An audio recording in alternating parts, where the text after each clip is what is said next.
ఆకాశవాణి ప్రాంతీయ వార్తలు చదువుతున్నది కిడాంబి కృష్ణవేణి. ముందుగా ముఖ్యాంశాలు. రాష్ట్ర గవర్నర్ ఎస్ అబ్దుల్ నజీర్ రేపు అల్లూరి సీతారామరాజు మన్యం జిల్లాలో పర్యటించనున్నారు. బాలల దినోత్సవం పురస్కరించుకుని ముఖ్యమంత్రి వైఎస్ జగన్మోహన్ రెడ్డి బాలబాలికలకు శుభాకాంక్షలు తెలియజేశారు. విజయనగరం పైడిమాంబ సిరిమానోత్సవంలో చివరి ఘట్టమైన ఉయ్యాల కంబాల ఉత్సవం ఈరోజు రాత్రి జరగనుంది. విశాఖపట్నంలోని ఈ నెల 23న జరగనున్న భారత్ ఆస్ట్రేలియా టీ20 అంతర్జాతీయ క్రికెట్ మ్యాచ్ టికెట్లను రేపటి నుంచి విక్రయించనున్నారు. ఆగ్నేయ బంగాళాఖాతంలో అల్పపీడనం ఏర్పడే అవకాశముందని అమరావతిలోని భారత వాతావరణ కేంద్రం తెలిపింది. వార్తల్లోని వివరాలు. ఆంధ్రప్రదేశ్ రాష్ట్ర గవర్నర్ ఎస్ అబ్దుల్ నజీర్ అల్లూరి సీతారామరాజు మన్యం జిల్లా పర్యటనలో భాగంగా ఈ రోజు రాత్రి విశాఖపట్నం చేరుకుంటారు. విశాఖలోని పోర్ట్ గెస్ట్ హౌస్లో రాత్రికి బస చేస్తారు. రేపు ఉదయం 7 గంటలకు విశాఖ నుండి బయలుదేరి అల్లూరి సీతారామరాజు మన్యం జిల్లాలోని ఎండపల్లి వలస రైల్వే గెస్ట్ హౌస్కు చేరుకుంటారు. అక్కడి నుంచి అరకు వ్యాలీ మండలం పేదలబడు పంచాయతీలో పర్యటించనున్నారు. రవ్వలగూడ స్పోర్ట్స్ కాంప్లెక్స్లో జరిగే 3వ జనజాతీయ గౌరవ దివస్ హమారా సంకల్ప్ వికసిత్ భారత్ కార్యక్రమంలో గవర్నర్ పాల్గొంటారు. పర్యటన అనంతరం విశాఖ చేరుకొని సాయంకాలం హైదరాబాద్కు పయనమవుతారు. పిల్లలకు ఇచ్చే గొప్ప ఆస్తి చదువేనని ఆ దిశగా అడుగులు వేస్తూ ప్రపంచ స్థాయి విద్యకు అధిక ప్రాధాన్యత ఇస్తున్నామని ముఖ్యమంత్రి వైఎస్ జగన్మోహన్ రెడ్డి పేర్కొన్నారు. బాలల దినోత్సవం సందర్భంగా ఈరోజు సామాజిక మాధ్యమం ద్వారా బాలబాలికలకు శుభాకాంక్షలు తెలియజేసిన ముఖ్యమంత్రి దేశ తొలి ప్రధాని జవహర్లాల్ నెహ్రూ జయంతిని పురస్కరించుకుని ఆయనకు ఘన నివాళులు అర్పించారు. ఈ సందర్భంగా రాష్ట్రంలోని విద్యార్థులు జాతీయ స్థాయిలో రాణించేలా ప్రభుత్వ పాఠశాలల్లో క్రీడలకు ప్రాధాన్యత పెంచామని, అంగన్వాడీల నుంచి కాలేజీల వరకు ఎన్నో మార్పులు తీసుకువచ్చామని ముఖ్యమంత్రి వెల్లడించారు.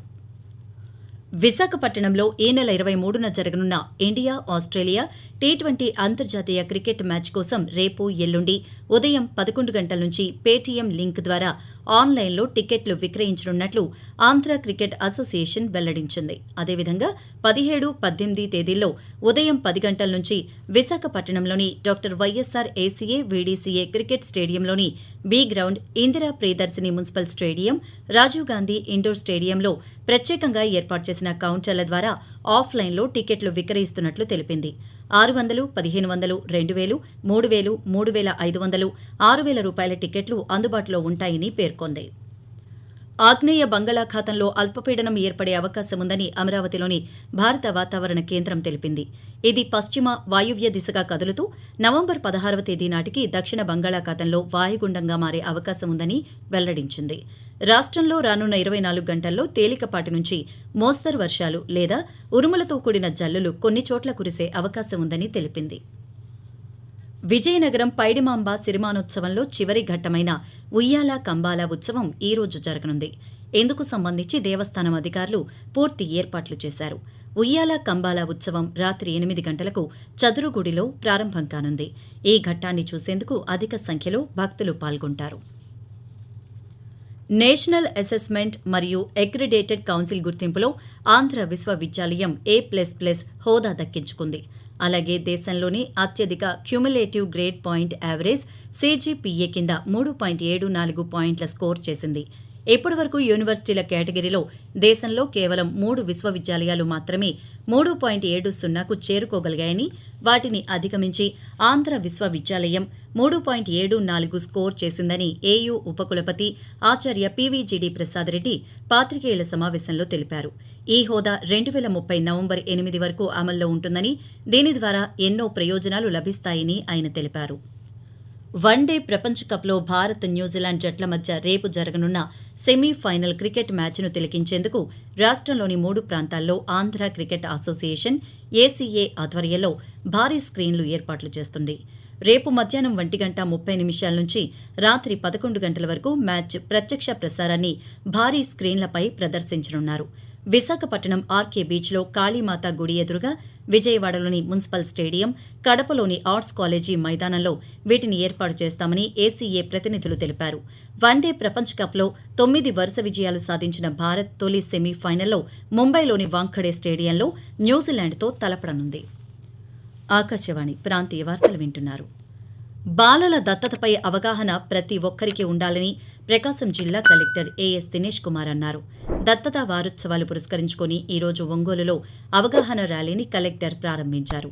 ఈ సందర్భంగా ఆయన విలేకరులతో మాట్లాడుతూ మన దేశంలో బాలల దత్తత గురించి అవగాహన తక్కువగా ఉందన్నారు. ఈ వారోత్సవాల సందర్భంగా ఈ విషయంపై ప్రజలకు అవగాహన కల్పించడానికి పలు కార్యక్రమాలు నిర్వహిస్తున్నామన్నారు. అలాగే బాలికల హక్కులు, బాల్య వివాహాల నివారణ గురించి కూడా అవగాహన కల్పిస్తున్నామని తెలిపారు. గోదావరి జిల్లాలోని సుమారు 10 లక్షల ఎకరాలలో రెండవ రబీకి సాగునీరు సరఫరా చేయాలని జిల్లా సాగునీటి సలహా మండలి నిర్ణయించినట్లు రాష్ట్ర రవాణా శాఖ మంత్రి పినిపే విశ్వరూప్ తెలిపారు. ఏలూరులో ఈరోజు మంత్రి పాత్రికేయులతో మాట్లాడుతూ జిల్లాలో సాగునీటి సలహా మండలి సమావేశాలు నిర్వహించి రైతుల్లో ఉన్న అపోహను తొలగించామన్నారు. రబీ సాగుకు 91 టీఎంసీల నీరు అవసరం కాగా గోదావరిలో 67.49 టీఎంసీల నీరు అందుబాటులో ఉందని, అలాగే సీలేరు నుంచి 40 టీఎంసీలు, పోలవరం నుంచి 12 టీఎంసీలు, సెల్ఫ్ గ్రిడ్ నుంచి మరో 15 టీఎంసీలు నీటిని యాజమాన్య పద్ధతుల ద్వారా అందిస్తామన్నారు.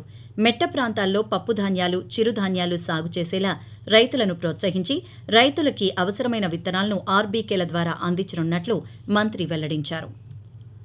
గ్రామీణ ప్రాంతాల్లోని పేదల ఆరోగ్య పరిరక్షణకు రాష్ట్ర ప్రభుత్వం ఏర్పాటు చేసిన పథకమే జగనన్న సురక్ష అని విజయవాడ పశ్చిమ నియోజకవర్గం శాసనసభ్యులు వెల్లంపల్లి శ్రీనివాస్ అన్నారు.